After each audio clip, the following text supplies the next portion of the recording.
the levels of male depression are skyrocketing, and the levels of them taking the permanent solution and way out that I can't say on YouTube is skyrocketing too. Why is this?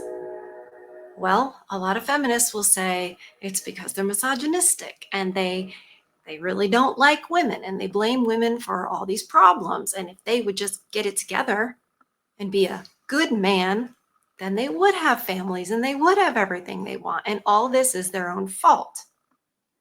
I disagree. And I think the problems go way back.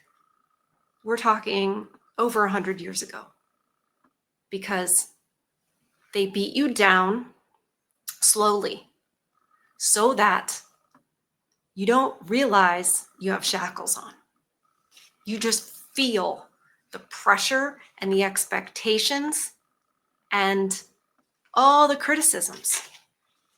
For some reason, everything is your fault. But we all know who's really driving it. We really do. For example, the husband knows that his wife would take any loss of prestige with the group or in income with bad grace. That's an understatement.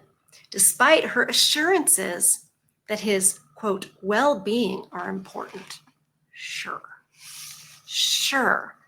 that's her priority. Anyway, we're going to dive into it.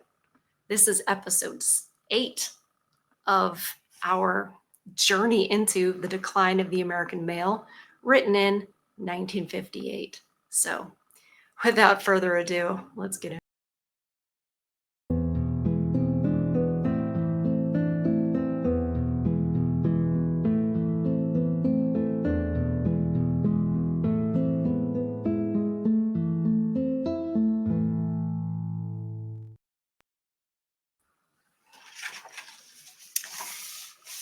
Yeah, you're not imagining things.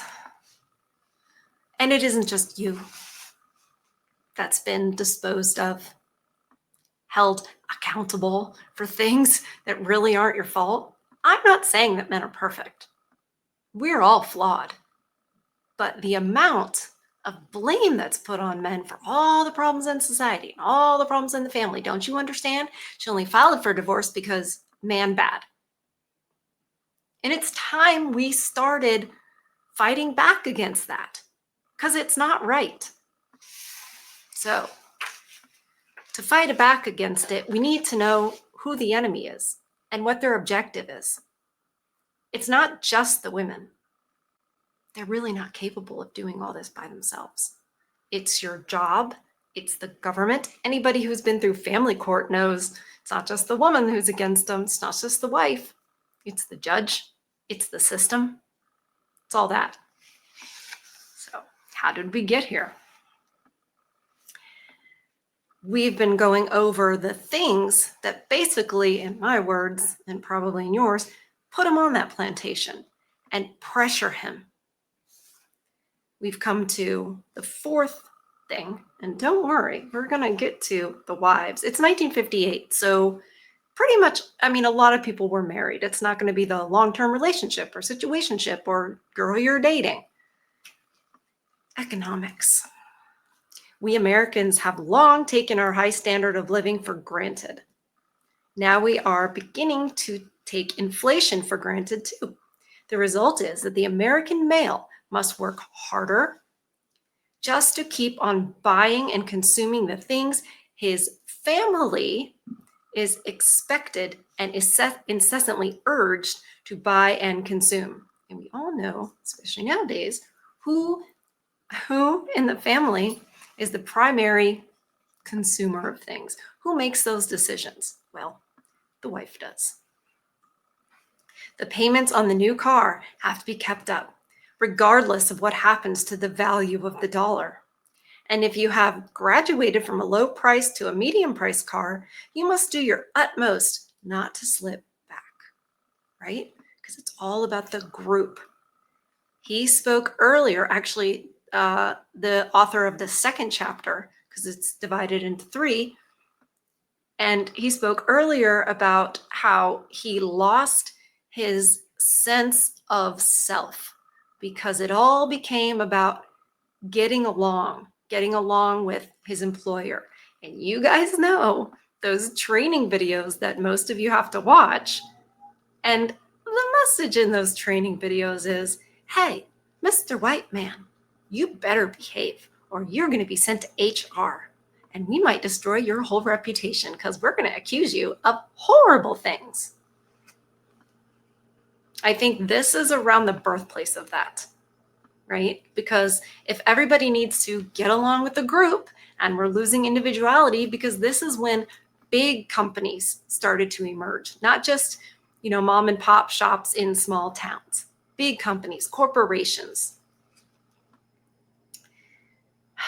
A British anthropologist, Geoffrey Gorer, explained this compulsion in a book called The American People. In practice, one can demonstrate the fact that one has made good by conspicuous expenditure. Conspicuous consumption, that's right. Consequently, every possession becomes doubly important, not only for its own use or beauty, but as a palpable symbol of its owner's or purchaser's relative position in the competition of life. The overlords love this competition. The elites, whatever you want to call them, they created this in a way to trick men especially into impressing and keeping up with the Joneses, because the more you make, the more they tax. And that's part of how you're on the plantation. The women crack the whip. Do you guys see it? How it all closes in on you? And specifically you. Women don't have this. We have a drive to, consume and seek pleasure and luxury, but it isn't the pressure on us the same way it is on the men. If you look now, even the feminists will be like, I expect a man to provide and protect. Okay. Consequently, every possession becomes doubly important, not only for its own use or beauty, but as a palpable symbol of its owner's or purchaser's relative position in the competition of life. I wanted to read that again because that is huge. And it's false. It's fake, right? You don't need to prove anything to anybody. You don't need to show off with your car. Get the car you want to get for the reason you want to get it. Buy the house you want to buy for the reason you want to buy it. Or, get a van down by the river. Live in a camper and travel. Do what you want to do. Minimize yourself as a target. And, don't just slave away at your career for the sake of, the status of it. Realize that is one of the ways that the overlords in the state seek to control you is in your mind, making it seem like that's who you have to be and what you have to do. They put you in a box and make you a cog in the machine. And like I said, the women crack the whip and distract you. To keep up, people need ever more money coming in. Some men take on extra part-time work, or their wives work. Others keep changing jobs in search of a better deal. A few, only about 1 in 20, but almost twice as many as 8 years ago, hold down 2 jobs. And the reason given by these moonlighters is always the same: to earn enough money to buy more. Right. And the women are just part of this because they're always looking for a high status man, a job that's, sounds good, like a pilot or a lawyer or a doctor. They want that status. And so again, men innately seem to want to please women and get a good woman. So they started performing for the women and trying to earn the women. It used to be the other way around. Totally used to be the other way around. We used to look at men as the prize, and the women would try to, present themselves as a future good wife that would add to his life. Now, men are working hard, slaving hard, trying to impress the women to show that they would be a good, situationship, date, husband, whatever it is. The whole thing's backwards. And look at the results. All this cuts down on leisure time for the men. For leisure means more time to spend money with less money coming in. At an AFL-CIO conference in 1956, a union research director stated flatly that, quote, there is no evidence in recent experience that workers want shorter daily or weekly hours. The evidence is all on the other side. No. It's not that they want to work more. They just want to get more for their work. I'm sorry, AFL-CIO, communist.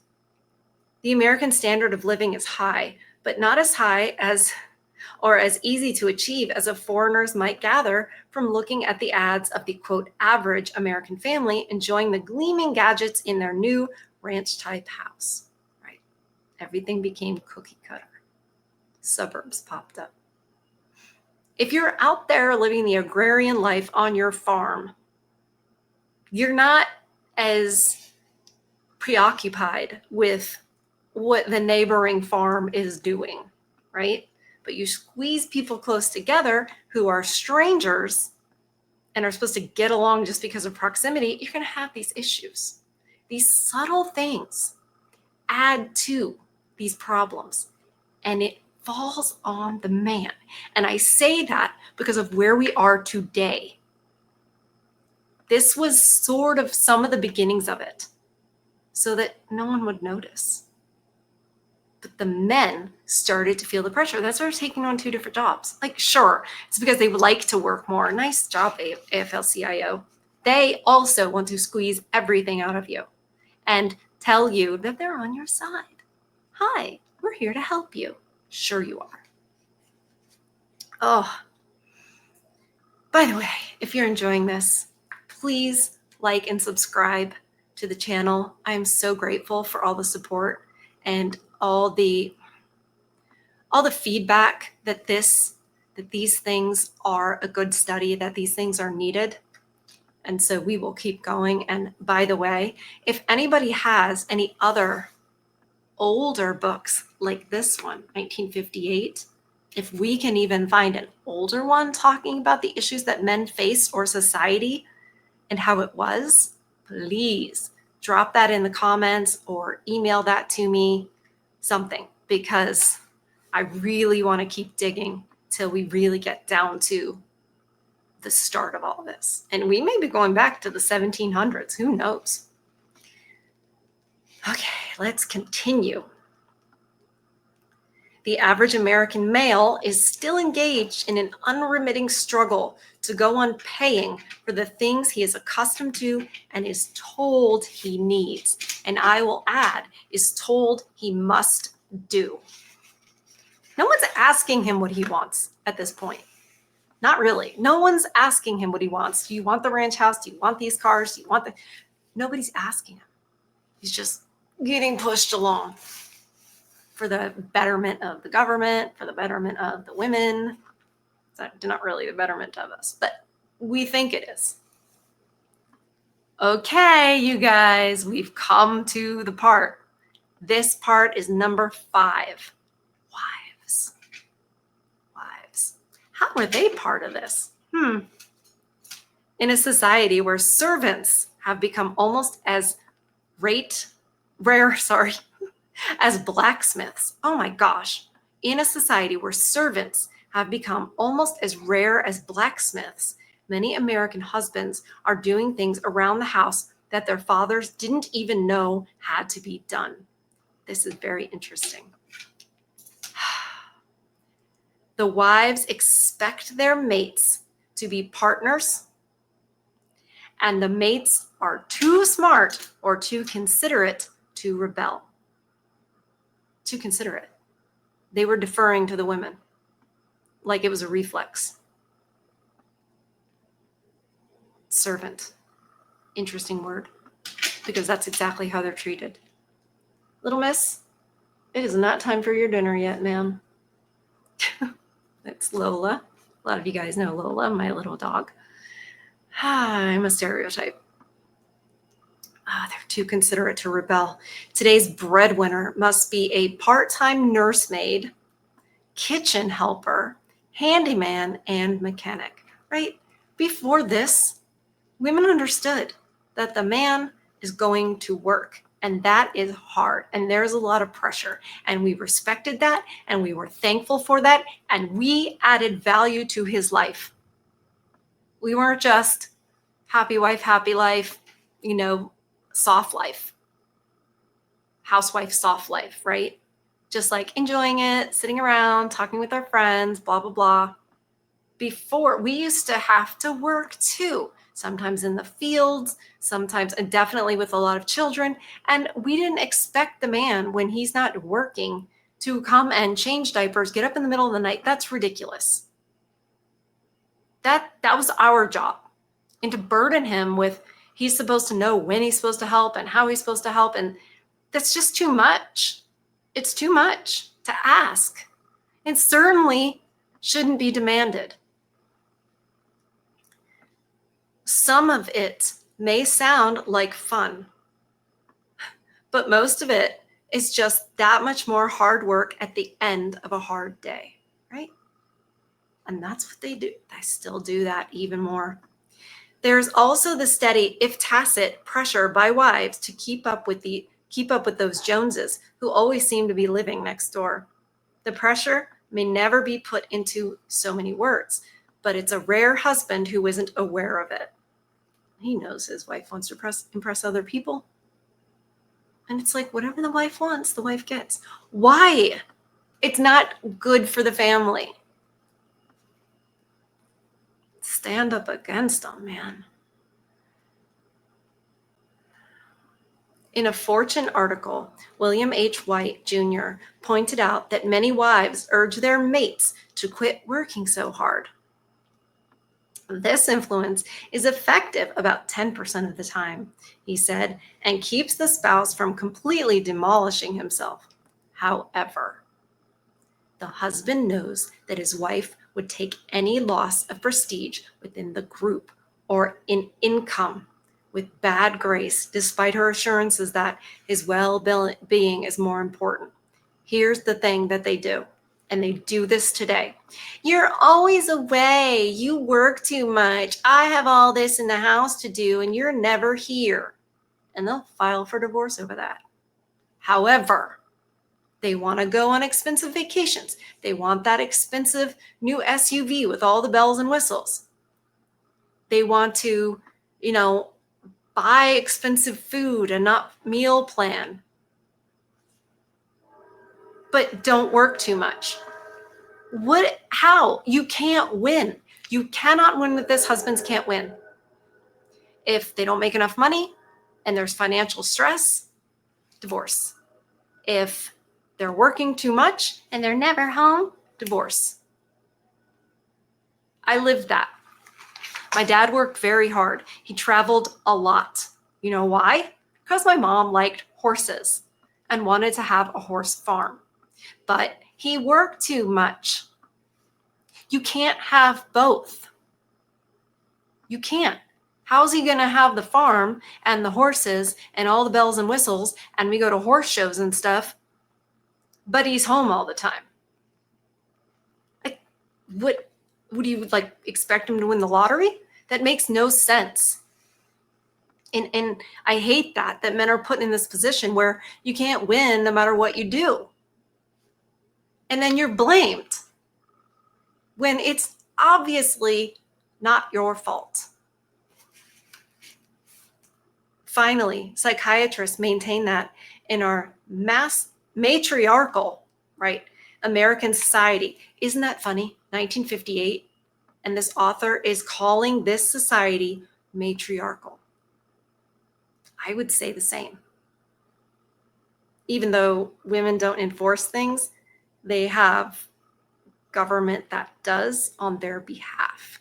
So at the end of the day, it's matriarchal.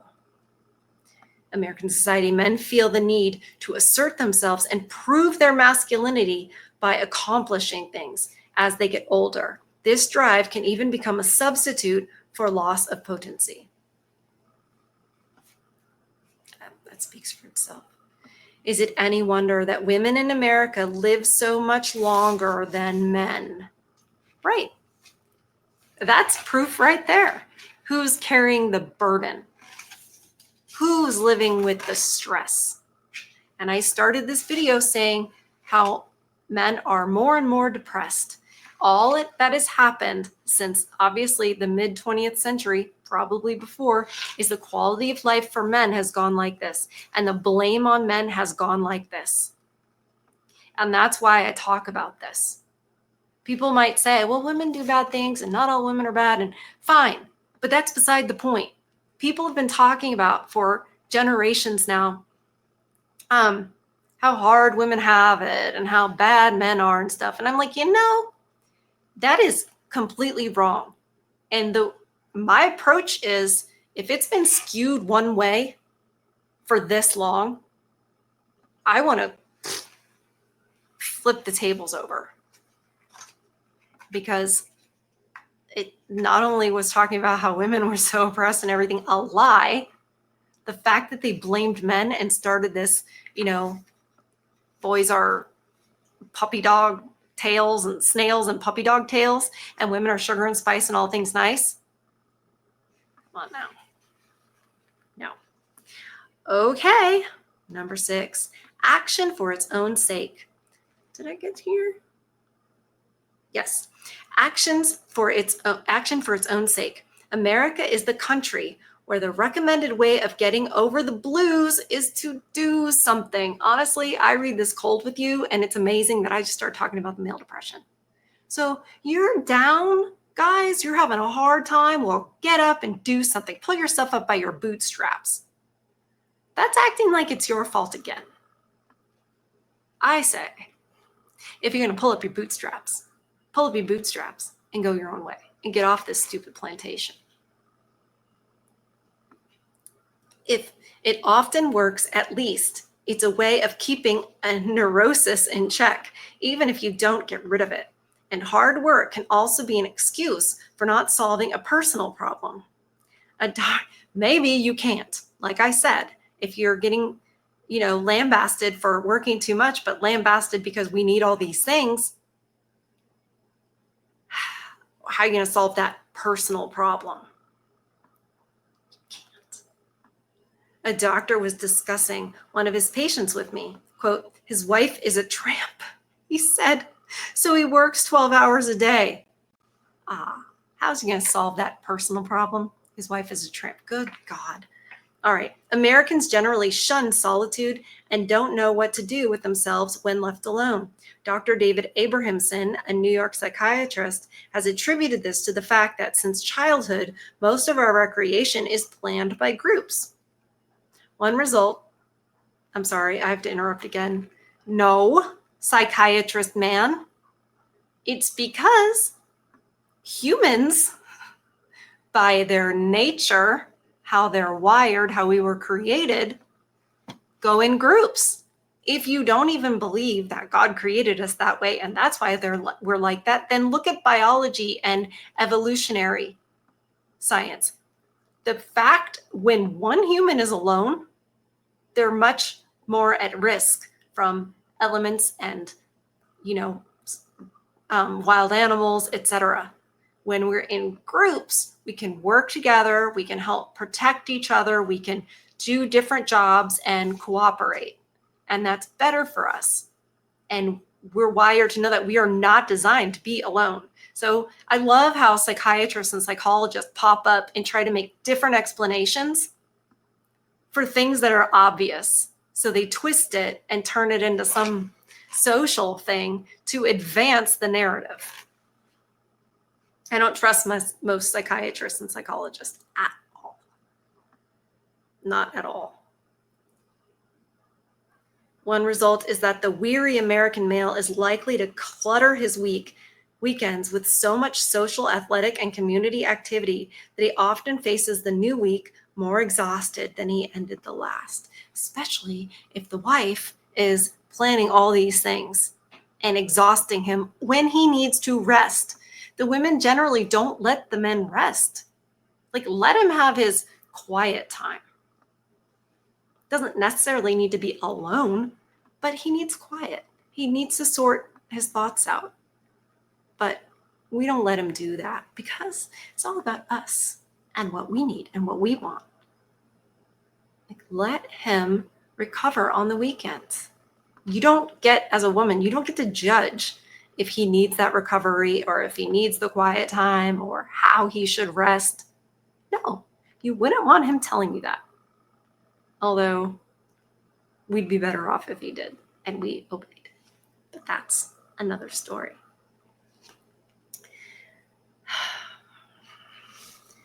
Number 7, ambition.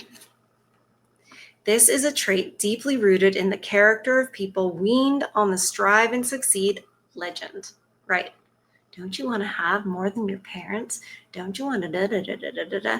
This is drilled into us in school. I remember it for me. I remember that pressure. I'm going to go and I'm going to be successful and I'm going to change the world and I'm going to be, the first female editor of the Chicago Sun-Times and stuff like that. And ambition, ambition, ambition. Then I got older and I was like, why? Why though? America is supposed to be the place where anything is possible if you are determined enough, where anybody can be president, where dreams can and sometimes do come true. Exactly.